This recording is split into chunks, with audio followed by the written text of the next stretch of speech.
Hola, muy buenas a todos y bienvenidos a un nuevo vídeo del Círculo Friki. Hoy volvemos al rol con este Drácula vs Hitler de Roberto Alhambra e ilustrado por Sergio Bleda. Se trata de un juego de rol de la línea de cines de De Beer, es decir, juegos en formato pequeño, económicos y de reglas sencillas. Cada cine tiene una temática y un sistema de juego distintos, pero todos ellos están pensados para ofrecer un acercamiento sencillo al mundo de los juegos de rol y que pueda ser interesante pues tanto para los principiantes como para los jugadores más veteranos. De momento este es el primer cine del que hablamos en el canal, pero De Beer tiene al menos 8 más en su página web por si queréis echarle un ojo. ¿Y de qué trata este juego? Este juego nos ofrece una versión alternativa de la historia en lo que se refiere a la Segunda Guerra Mundial. En 1946, recién acabada la Segunda Guerra Mundial, nace Helmet Films, una productora de cine cuya principal misión es perseguir y cazar a los nazis que se han dado a la fuga, como podrían ser el Dr. Mengele o el propio Adolf Hitler. Helmet Films ha reunido a una serie de monstruos como podría ser el Hombre Lobo, la Momia o el propio Drácula, y para que pasen desapercibidos entre la gente normal, por decirlo así,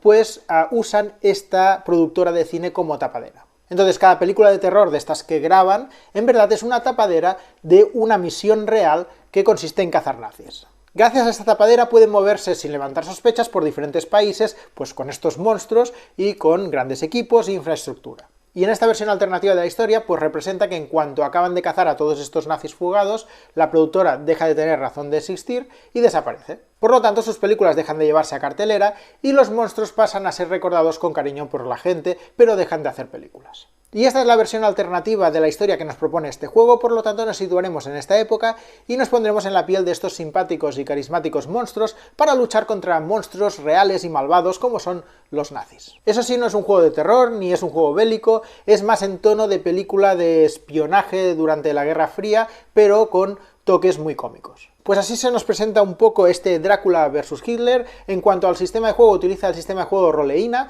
porque consideran que encaja perfectamente con el tono que quieren darle al juego y creen que es ideal, sobre todo también para iniciar a nuevos jugadores a los juegos de rol. De hecho, el libro incluye esas pequeñas secciones donde se explica qué es un juego de rol, qué papel hace el director de juego, términos recurrentes en los juegos de rol, así que puede venir muy bien si es tu primer juego de rol.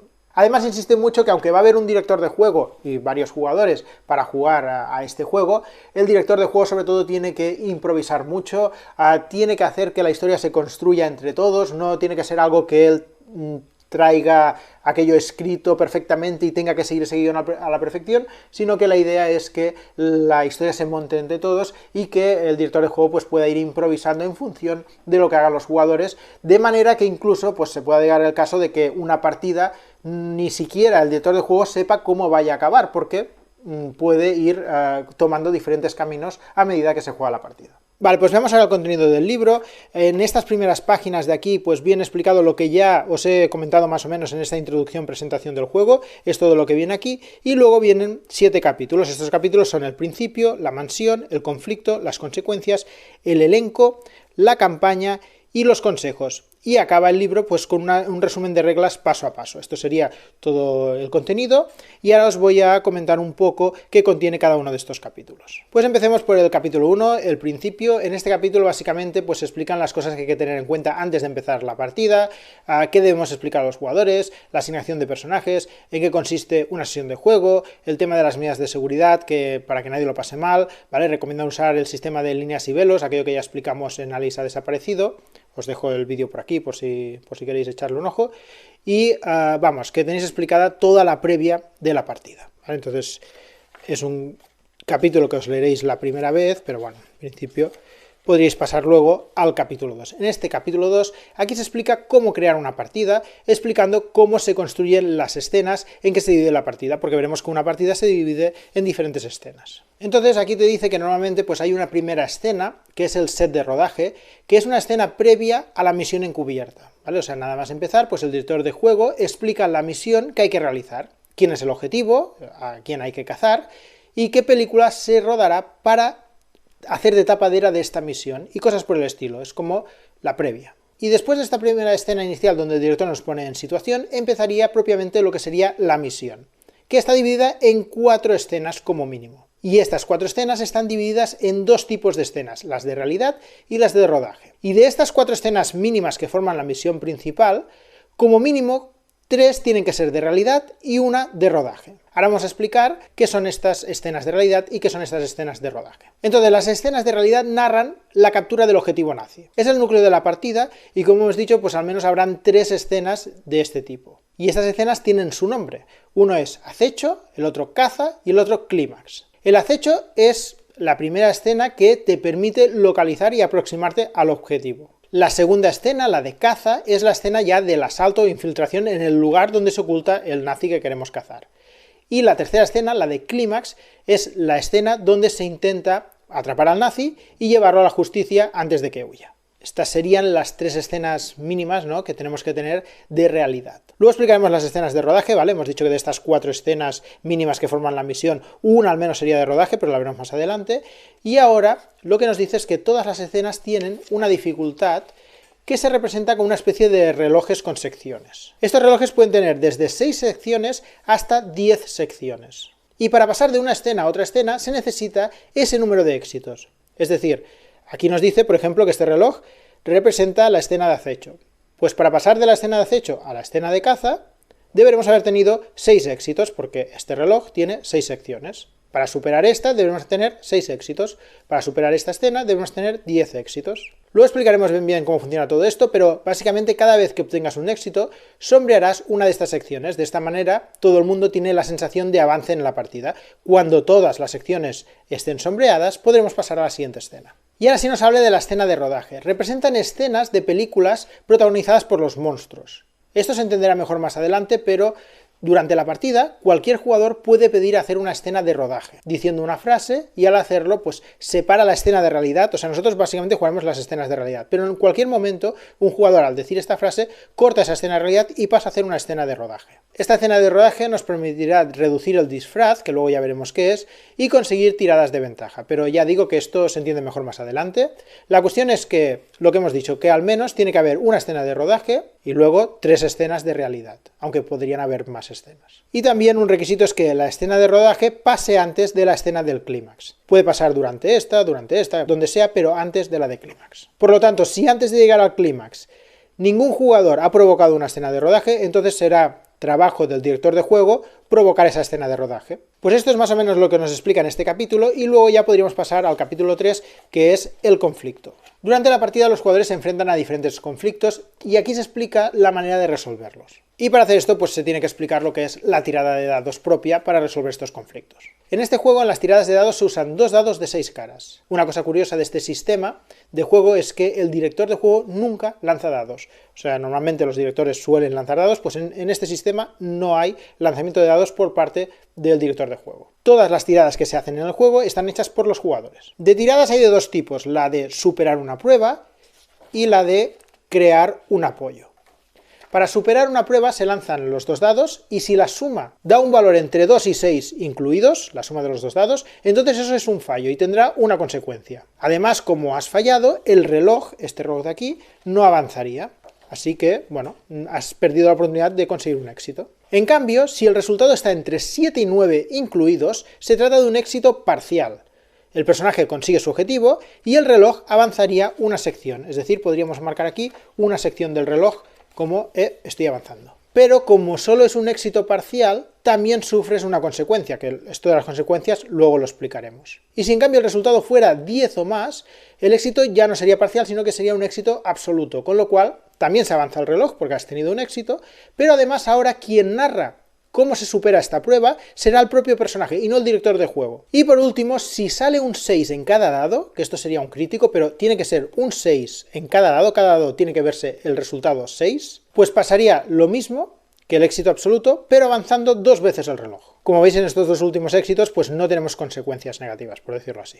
Ahora más adelante veremos que hay unos bonificadores que pueden hacerte obtener 12 o más, ¿vale? Porque se suma a tu tirada y puedes llegar a tener más de un 12. Pero este resultado que acabo de explicar, el crítico, es solo si cada dado muestra un 6. No vale con que sumando bonificadores superes el 12. Así que si llegaras al 12 o lo superaras, pero gracias a los bonificadores, sin tener un 6 en cada dado, pues no se consideraría un éxito crítico, sino que sería un éxito absoluto. Y luego pues tenemos el otro tipo de tirada, que sería para crear un apoyo. Este tipo de tiradas son básicamente para ayudar a otro personaje para que obtenga estos bonificadores de los que acabamos de hablar. Cuando alguien quiere hacer una tirada para superar una prueba, antes alguien puede hacer una tirada de apoyo. Las tiradas de apoyo pues no avanzan el reloj, pero sí que lanzan los dos dados. Si es un fallo, no aporta bonificador. Si es un éxito parcial, aportaría un +1 de bonificación. Si es un éxito absoluto, aportaría un +2. Y si su tirada fuera un crítico, aportaría un +3. Entonces estos bonificadores servirían para ayudar al personaje que sí que quiere hacer una tirada de superar una prueba. Entonces antes el apoyo hace esta tirada y ese bonificador que consiga se le suma a la tirada que hará posteriormente el otro personaje para superar una prueba.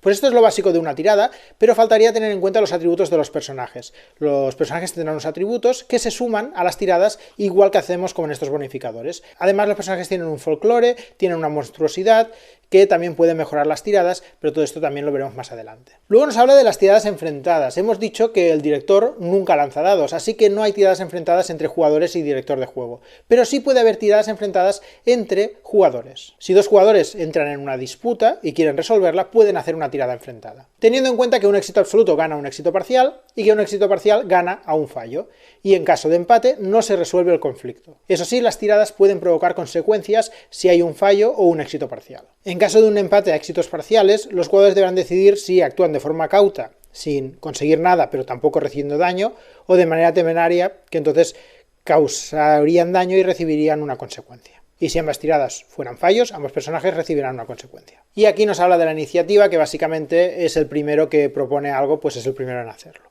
Vale, pues pasamos al siguiente capítulo, que es el capítulo de consecuencias. Hemos visto que las tiradas puede hacer que tengamos consecuencias si hacemos un fallo o un éxito parcial, pues aquí nos habla de estas consecuencias. En la ficha de un personaje, ahora os lo adelanto un poco, pero por ejemplo esto sería una ficha, pues vemos aquí las consecuencias y hay consecuencias del 1 hasta el 6. Siendo la 1 y la 2 consecuencias leves, la 3 y la 4 consecuencias moderadas y la 5 y la 6 consecuencias graves. Inicialmente está vacío, pero a medida que los jugadores ganen consecuencias, las irán colocando. Cada vez que un jugador gane una consecuencia que se deba a un éxito parcial, recibirá el número más bajo de consecuencia que tenga sin rellenar. Es decir, si por ejemplo la 1 ya estuviera llena, pues con un éxito parcial que te da una consecuencia, lo pondrías en la 2. Siempre el número más bajo, o sea, sería una consecuencia lo más baja posible de las que te quedan por conseguir. Pero si la consecuencia que ganas se debe a un fallo, entonces se debe utilizar esta tabla de aquí que te indica qué tipo de consecuencia te ganas. Entonces con esta tabla obtenemos una consecuencia, que esa consecuencia deberemos ponerla aquí. Si la consecuencia que obtenemos ya está ocupada, pues entonces ganaríamos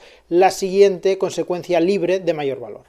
La diferencia importante es que las consecuencias leves, como arañazos, sustos, pérdidas de confianza, se eliminan al final de una escena, ¿vale? O sea, acaba la escena, pues perdemos esas consecuencias. En cambio, una consecuencia moderada, como podrían ser heridas, ataques de pánico, ser descubierto por los nazis, esto se elimina al final de esa partida, ¿vale? Incluyendo todas las escenas, hasta que no acaba la partida, pues no te quitas esa consecuencia. Y las consecuencias graves, como podría ser un miembro amputado, una fobia, o incluso que te echen de Helmet Films, ¿vale? Esto no se elimina nunca, o sea, una vez obtienes esta consecuencia, ya te la quedas para siempre, digamos. Si en algún momento llegas a tener las 6 consecuencias completas, pierdes la posibilidad de interpretar a tu personaje durante el resto de la partida. O sea, debes decidir si tu personaje muere o si pasa a ser un personaje para uso del director de juego. Y aquí tenemos un poco pues ejemplos de consecuencias leves, moderadas y graves, según si son físicas, mentales o sociales. Y ya podríamos pasar al capítulo 5, que es elenco, que aquí te explica cómo crear a tu personaje. Y nos habla de los atributos que pueden tener nuestros personajes. Un atributo, por ejemplo, sería el ingenio, que sirve para elaborar planes con éxito. Luego tenemos la voluntad, para resistir influencias externas. Tenemos la percepción, para darte cuenta de qué pasa a tu alrededor, y luego pues tenemos el carisma para lograr que te hagan caso, fortaleza, básicamente fuerza bruta, y destreza, lo habilidoso o no que eres. Entonces cuando hacemos una ficha, por ejemplo aquí, pues tenemos aquí estos atributos que acabo de comentar y tendremos que poner aquí un valor que será pues el modificador según si la tirada pues puede utilizar alguno de estos atributos. Al rellenar los atributos pondremos un +2 al rango más característico de tu personaje. En este caso, por ejemplo, el carisma, que está aquí subrayado y en negro. Luego pondremos a 2 atributos más un +1 y otros 2 con un 0 y el último con un -1. ¿Vale? Por lo tanto tenemos un +2, 2 más 1, 2 ceros y un menos 1. Esto de aquí que he dicho, pues este es el característico, esto sería sobre todo para primeras partidas, pues ya te indica el de cada uno de los personajes, pero luego tú al final te puedes crear el personaje como tú quieras. Esto solo es la recomendación para primeras partidas. Luego aquí nos habla del folclore. Esto es básicamente lo que te diferencia de los humanos. Es lo que la gente cree de tu personaje en concreto. Cosas que pueden ser verdad o no. Entonces esto en la ficha viene indicado aquí. ¿Vale? Estos son cosas que pueden creerse de lo que sería Drácula, ¿no? Y aquí te dice, por ejemplo, puedo hipnotizar a personas, pero no me reflejo en los espejos. Puedo transformarme en niebla, pero el sol me quema la piel. O sea, son cosas como típicas leyendas, ¿no? Cosas que le pueden pasar a este personaje. Entonces, estas cosas pueden ser ciertas o pueden no serlo. Entonces, al crear el personaje debemos elegir 2 de estas y marcarlas, y esas 2 serán verdad. Es decir, si marco esta, pues es verdad que puedo transformarme en niebla, pero el sol quema mi piel. Es decir, cada cosa de estas te da una cosa positiva, como una especie de poder, pero también una cosa negativa, ¿no? Algo que te puede dañar o que te puede perjudicar durante la partida. Eliges las 2 que quieres y las marcas. Luego aquí vemos que hay como una especie de reloj que pone disfraz. ¿Vale? Esto durante la partida veremos que se va rellenando, y en el momento que completes un reloj, tienes que marcar una más. Eso te hará más fuerte porque te está dando un poder más, pero también te está dando una debilidad más. Entonces estas frases que has obtenido las puedes usar en tu beneficio cuando se dé la situación en una escena. Entonces te permitirán tirar con ventaja, es decir, tirar con ventaja sería lanzar 3 dados de 6 y quedarte con los 2 de mayor valor, pero cada vez que hagas esto, el director de juego mirará que te afecte la parte negativa de la frase. Durante esa misma sesión de juego, no tiene que ser al momento, pero se la guarda, digamos, y durante esa sesión de juego te va a pasar algo con esa frase. Y ese algo pues podría ser, por ejemplo, una tirada con desventaja, que sería tirar 3 dados y quedarte con los 2 de valor más bajo. Y además, cuando pase eso, marcarás una nueva sección del reloj de disfraz. Lo que significa que si esto lo llenas, pues tachas una más aquí, así que cada vez pues esto se va alimentando y esto va creciendo. Así que cuando más uses tus poderes, más poderes vas a obtener, pero también más debilidades. Y más se irá haciendo realidad lo que la gente a priori piensa de ti. Vale, pues luego de esto, vale, que aquí estaba pues todo lo que acabo de explicar, pues nos habla de la monstruosidad. Y esto hace único a tu personaje, son 2 frases distintas y que son coherentes con el personaje. Esto en la ficha viene aquí, son estas 2 frases, y cada frase la vas a rellenar tú en tu ficha y vas a buscar que te ayude en diferentes situaciones. Por ejemplo, la primera frase te dice, como soy Drácula, tengo ventaja en cuando tal. Entonces, básicamente, esta frase lo que te permite es que cuando en la escena pase algo que puedas aplicar esta frase, podrás tirar con ventaja cuando pues pase esa cosa. Esta ventaja, lo bueno que tiene es que, a diferencia de esto que te hacía avanzar el disfraz, con esta, usando esta, no avanzas el disfraz. Y la segunda frase es un poco distinta porque aquí te dice, como soy Drácula, una vez por partida puedo tal, sin que tal. Entonces aquí podría poner algo que puedo hacer, un poder que pueda utilizar sin que me perjudique negativamente. Pero esto es solo una vez por partida. La diferencia es que esta segunda frase sí que afecta al disfraz, es decir, si utilizas esta, avanzarás el disfraz y marcarás un nuevo sector. Estas frases se pueden cambiar después de cada sesión. Vale, pues vista la monstruosidad, nos habla de lo que sería el disfraz, ¿vale? Que ya lo hemos ido comentando un poco, que es este reloj de aquí. Como veis, tiene 3 casillas. Cada vez que hemos dicho que uses un poder de estos o la segunda monstruosidad avanzará, y al completar un reloj marcarás un nuevo folclore. Además, aparte de marcarte una nueva frase de estas, durante lo que queda de partida vas a tirar siempre con desventaja, porque es como que has roto tu disfraz y la gente ya te ve como realmente eres, pero solo el resto de la partida. Luego volverías a reiniciar. En el momento que llenes 3 veces este reloj y por lo tanto completes esto, es decir, tú empiezas con 2, luego llenas una vez el reloj, marcas otra, llenas el reloj, marcas otra, llenas el reloj por tercera vez y marcas otra. A la que todo esto está marcado, ya es imposible ocultar a la gente que eres Drácula, por decirlo así, ya todo el mundo te ve tal y como eres, y entonces tu personaje es retirado. Así que no te interesa que todo esto esté lleno. Son cosas que te ayudan mucho, son cosas que también te dan ciertas debilidades, pero tenerlo todo hace que tu personaje salga fuera de la partida, sea retirado, digamos, y tendrías que buscar otro personaje.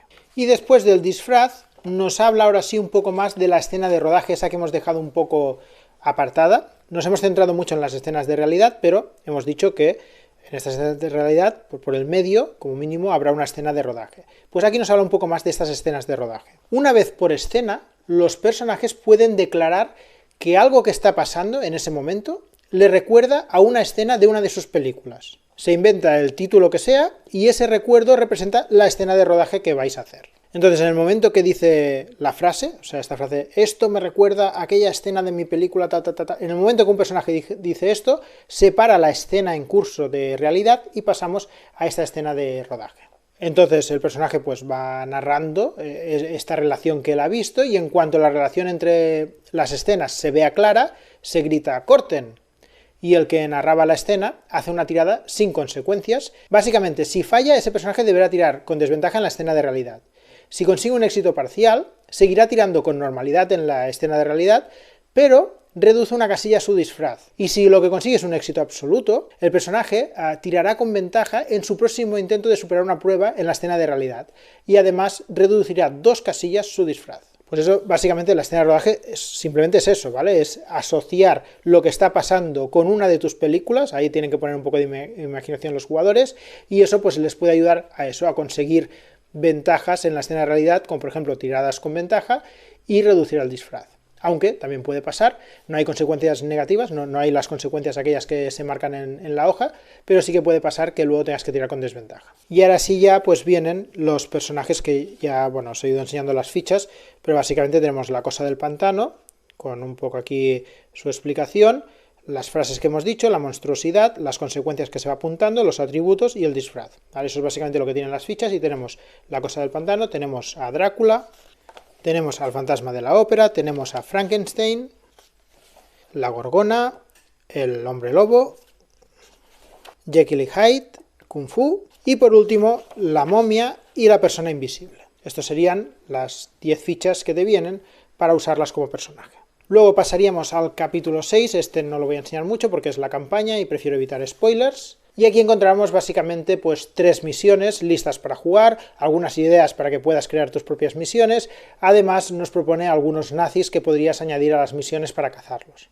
Esto sería lo que hay por aquí y luego pues ya sí que entra pues en las misiones en concreto, ¿vale? Que esto no lo enseñaré mucho. Pero para que os hagáis una idea, estas 3 misiones están pensadas para jugarse en unas 2 horas y media y están organizadas en varias secciones. Hay una primera sección de preproducción, luego tenemos las escenas, que hay esta primera parte del set de rodaje donde hay esta primera explicación del director de juego y todo esto, y luego las 4 escenas que se suelen jugar, ¿no? Que es las 3 de realidad, que son acecho, caza y clímax, y luego también hay una posible escena de rodaje ahí por si la quieres utilizar. No es que esté todo súper detallado, lo que va a pasar, ni nada por el estilo, sino que es más bien una guía donde te propone qué problemas podrían tener que superar tus personajes para que tú después lo desarrolles un poco. Y si me salto este capítulo 6, llegamos al capítulo 7, los consejos, donde pues básicamente encontrarás un montón de consejos que siempre vienen bien para dirigir las partidas.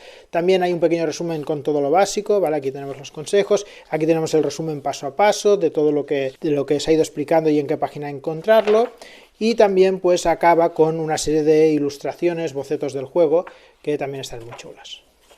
Y además aquí tenéis un par de códigos QR, en este hay algo de música para ambientar las partidas y en este las medidas de seguridad que propone el juego para que todo el mundo se lo pase bien. Y esto es Drácula vs Hitler, un juego que creo que puede ofrecer partidas muy divertidas, cazando nazis, mientras nos ponemos en la piel de estos simpáticos y carismáticos monstruos de serie B. Creo que es una buena opción para iniciar a nuevos jugadores, ya que es una temática atractiva, un sistema de juego sencillo y además pues ya te viene con 3 misiones preparadas para jugarlas directamente y 10 personajes ya creados para que también puedas utilizarlos, además de un montón de consejos de cómo pues seguir con tus partidas. Y nada más, espero que os haya gustado el vídeo, gracias por vernos, un saludo y hasta la próxima.